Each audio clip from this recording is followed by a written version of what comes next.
Dear students, today we will start hot and important category questions. Question in the figure, इस figure में AP and PB are tangents to a circle with center O. एक circle है जिसका center O है और उसके tangents है AP और PB. तो AP ये रहा, ये tangent है, PB ये रहा, ये tangent है. Such that, और वो इस तरह tangent है कि AP is equal to 5. AP जो है यहाँ से यहाँ तक ये दिया हुआ है हमें 5 सेंटीमीटर. इसके साथ हमको बोल रहा है and angle APB is equal to 60 degree. तो मेन एंगल बीच वाला होता है P, जो कि बीच वाला एंगल है. तो P पे 60 डिग्री हमको दिख भी रहा है. तो 3 अल्फाबेट से पढ़ेंगे APB. तो डायग्राम में देखिए APB, तो ये वाला angle 60 degree. Find the length of the chord. हमको फाइंड करना है कॉर्ड की लेंथ. कॉर्ड क्या है? AB. कॉर्ड किसको कहते हैं? जो सेंटर, ऐसा सेगमेंट जो सर्कल में सेंटर पे से पास नहीं होता है. तो ये वो सेगमेंट है, तो इसको कॉर्ड बोलेंगे. इसी की वैल्यू हमको क्या करनी है? फाइंड करनी है. ये क्वेश्चन 3 टाइम्स क्वेश्चन पेपर में अपीयर हो चुका है 2 मार्क्स के लिए. ठीक है, तो अभी हम इसको स्टार्ट करेंगे. तो सबसे पहले हमको 2 टेंजेंट दिए हुए. तो और ये जो 2 टेंजेंट है PA और PB, ये टेंजेंट इस सर्कल को ड्रॉन है, यानी कि बने हुए हैं. ठीक है, और ये दिए हुए सर्कल को और एक्सटर्नल पॉइंट है, और वो एक्सटर्नल पॉइंट क्या है? P. ठीक है, तो मैं इसको ऐसे लिखूंगा सोल्यूशन में, PA and PB, PA and PB are tangents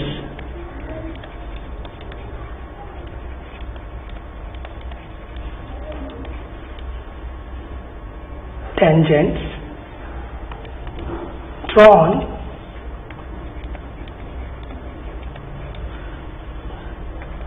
to the given circle from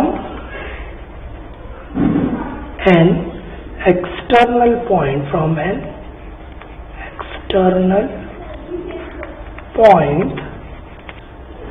point का नाम क्या है? P. एक्सटर्नल पॉइंट P से है. ठीक है, तो यहाँ से ये दोनों सर्कल को टेंजेंट है, ये हमने लिखा. तो हम सब जानते हैं कि एक थ्योरम था कि अगर एक बाहर सर्कल के बाहर का पॉइंट, सर्कल के बाहर से एक पॉइंट पर सर्कल पर टेंजेंट बनाते हैं तो उसकी लेंथ इक्वल होती है. तो this PA is equal to PB. तो PA 5 सेंटीमीटर है, तो PB भी कितना होगा? 5 सेंटीमीटर होगा. ठीक है, तो ये हम जानते हैं, ये है टेंजेंट, इसको कहते हैं टेंजेंट सेगमेंट थ्योरम. ठीक है, तो उसकी लेंथ है, तो हम लिख लेंगे उसको कि since the length of the tangents drawn from an external point,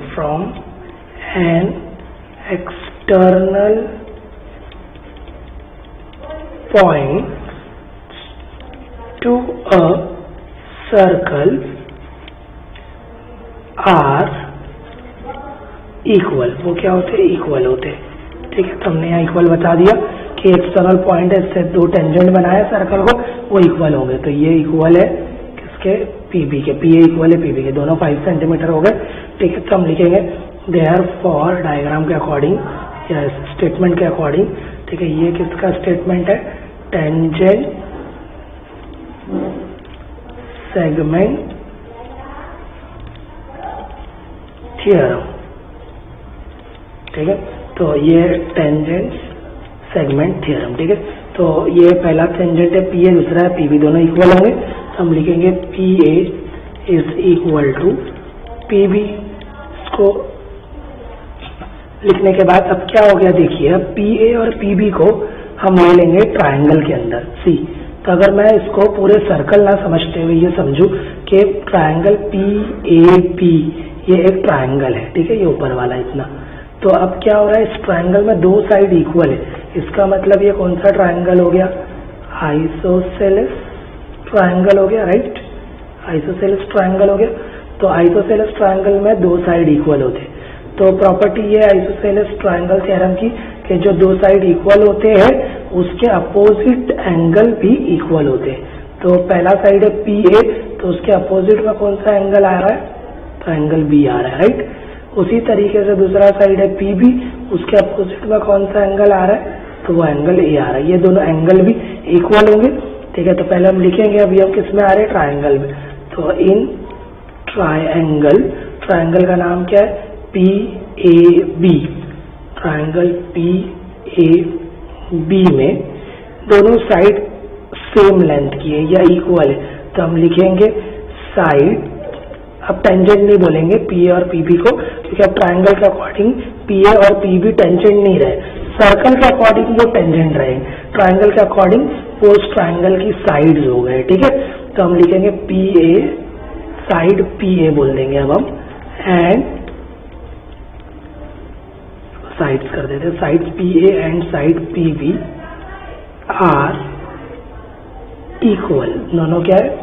equal है ऊपर से, ठीक है, राइट। तो इक्वल है, इसका मतलब ये कौन सा ट्रायंगल हो गया? हेंस ट्रायंगल PAB, जो कि अब तक एक नॉर्मल ट्रायंगल था, वो हो गया है isosceles triangle. Is an isosceles triangle, isosceles triangle, ठीक है। तो उसमें दो साइड इक्वल है, तो दो साइड कौन से है? तो वो लिख लेंगे isosceles triangle with PA is equal to PB के साथ, राइट, इन दोनों के साथ। तो अब इसके अपोजिट के एंगल भी इक्वल होंगे। PA के अपोजिट में कौन सा एंगल है? पहले PA लिखेंगे, PA के अपोजिट में देख लेते। PA ये रहा, इसके अपोजिट में एंगल B है, B को 3 अल्फाबेट से, तो एंगल PBA या ABP है ना, एंगल PBA, ठीक है। ये बीच का इज इक्वल टू जैसा के वैसा लिख लेंगे। अब angle PB, angle PB, sorry ये जो साइड PB है, सॉरी साइड PB, तो साइड PB जो है उसके अपोजिट में कौन सा एंगल है? 3 अल्फाबेट से, तो PAB, एंगल PAB। तो ये दोनों एंगल भी इक्वल हो जाएंगे, ठीक है। तो हम इसको दे देंगे इक्वेशन नंबर 1, और रीजन आएगा इसका आइसोसेलेस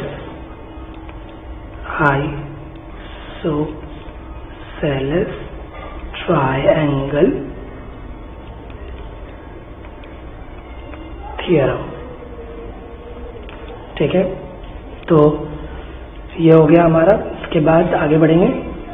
अब दोनों एंगल भी इक्वल हो गए, ये दोनों एंगल, और ये हमको पता है 60।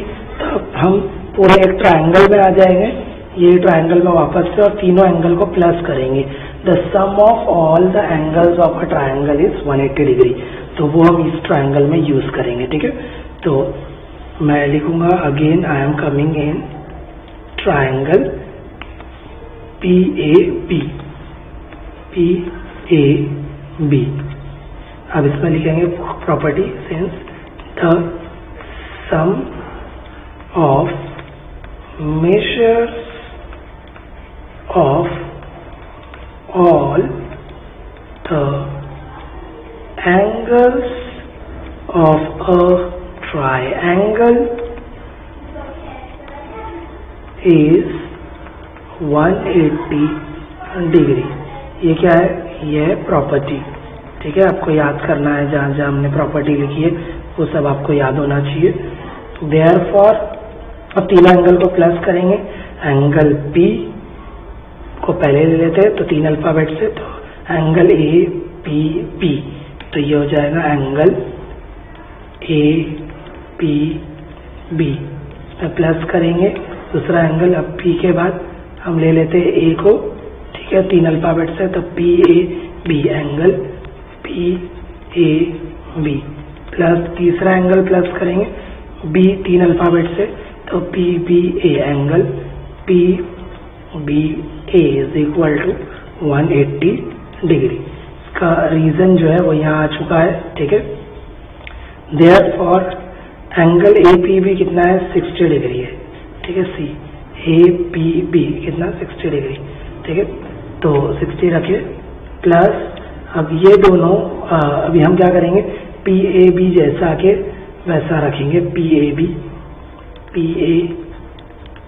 बी प्लस इसको देखिए ध्यान से किसमें हमारी इक्वेशन नंबर 1 में पी ए बी इक्वल है पी बी ए के, तो P B A angle P B A equal है पी ए पी के, ठीक है। तो क्या करेंगे हम पी बी ए की जगह पे पी ए बी लिख देंगे वापस, पी ए बी, क्यों? क्योंकि दोनों ही इक्वल है, ठीक है। इज इक्वल टू 180 जैसा के वैसा, और रीजन आएगा ये दोनों इक्वल कहाँ से है, फ्रॉम 1 से, ओके। देयरफॉर अब ये क्या हो जाएगा 60 यहाँ पर प्लस में है, दूसरी तरफ आएगा तो कहीं में आ जाएगा माइनस में, तो यहाँ पर ये बचा पूरा पार्ट, क्या बचा angle P A B plus angle P A B is equal to 180 ये जैसा कि वैसा प्लस 60 इधर आया तो माइनस 60 हो जाएगा। देयरफॉर अभी 1 P A B plus 1 P A B हो जाएगा, two angle P A B is equal to ये हो गया 180 माइनस 60 इज 120, ठीक है। अब इसके बाद हम क्या करेंगे, इसके बाद हम ये 2 यहाँ पर मल्टीप्लाई में है, दूसरी तरफ आएगा तो डिवाइड में, तो देयरफॉर यहाँ बचा angle P A B is equal to 120 divided by 2, यहाँ आ गया नीचे, ठीक है। तो यहाँ पर डिवाइडेड बाय 2, ठीक है। अब इसके बाद में 2 1 जा 2 6 जा 12, 0 बच गया जैसा कि वैसा ऊपर लिख देंगे, तो यहाँ कट कर देंगे। Therefore angle P A B is equal to ऊपर बचा 60 नीचे बचा 1 अपॉन में लिखते नहीं है, ठीक है। तो ये आ गया 60 डिग्री, ठीक है, पी ए बी। अभी मैं फ्रॉम 1 को वापस लिख रहा हूँ, एंगल फ्रॉम 1 में क्या था इक्वेशन 1 में, ठीक है, सी ये था ना, P B A is equal to P A B, ठीक है। तो angle P P A is equal to angle P A P, है ना, ये दोनों इक्वल थे। तो अभी देखिए ये कहाँ से आया, फ्रॉम 1 से, ठीक है। तो therefore angle P B A जैसा के वैसा is equal to angle P A B अभी हमने निकाले कितना है 60, तो यहाँ आ जाएगा उसकी जगह उसकी वैल्यू 60 डिग्री, तो ये आ गया पी बी ए। तो क्या मालूम पड़ गया, देखिए हमको मालूम पड़ गया ये कि ये 60 दिया था, ये भी आ गया 60, ये भी आ गया 60, ठीक है। तो एक ट्रायंगल में तीनों एंगल 60 डिग्री के हो गए, राइट, ठीक है। तो अब हम उसको लिख लेंगे पहले कि तीनों एंगल 60 डिग्री के हो गए, तो ये क्लियरली हो गया डिक्लेयर के तीनों एंगल 60 डिग्री के हो गए, ओके। तो ये क्लियर, पहले लिख लेंगे angle, therefore angle P A B plus P B A plus A P B, तीनों एंगल, सॉरी मैंने प्लस डाल दिया, या प्लस नहीं आएगा, ठीक है। Wait, I am writing again. तो ये हो जाएगा therefore P A B angle is equal to angle P B A is equal to angle, तो पी ए बी लिख दिया हमने, पी बी ए लिख दिया, अब ए पी बी तीसरा एंगल, ठीक है। तो ए पी बी तीनों कितने हो गए 60 डिग्री हो गए, ठीक है। तो इसका मतलब देयरफॉर जो ट्रायंगल था पी ए बी वो अब क्लियरली हो चुका है, इस एक ट्रायंगल जिसके तीनों एंगल क्या होते हैं 60 डिग्री होते हैं, उसके तीनों साइड भी क्या होते हैं इक्वल होते हैं, राइट, ठीक है। तो पहले वही लिख लेते हैं, हम तीनों साइड भी इक्वल बता देते।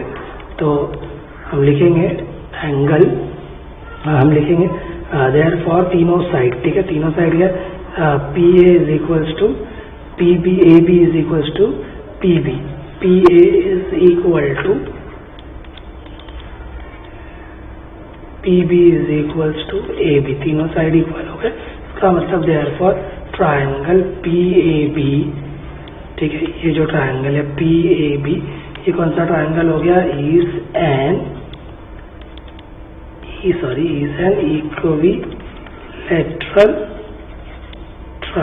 Equilateral triangle. इसका मतलब क्या कि उसके तीनों साइड इक्वल है। तीनों साइड इक्वल क्यों है? क्योंकि तीनों एंगल इक्वल है, तो उसके अपोजिट के तीनों साइड भी क्या होते हैं? इक्वल होते हैं, ठीक है।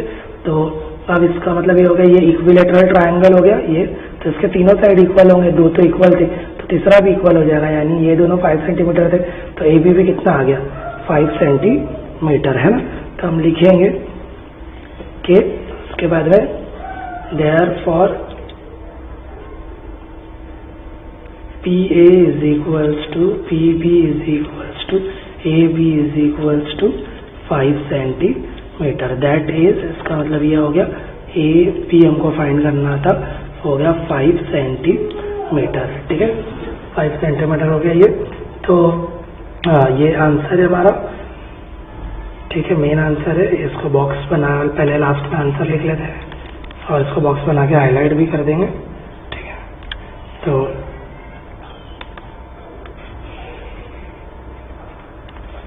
अब इसका आंसर लिख लेंगे लास्ट में।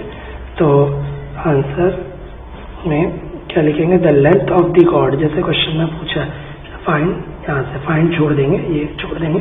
The length of chord A B, ये पूरा लिख लेंगे। The length of chord A B is, length of chord A B is कितना आया वो? 5 सेंटीमीटर, ठीक है। यहाँ पर ये क्वेश्चन हमारा कंप्लीट हो गया। Thank you.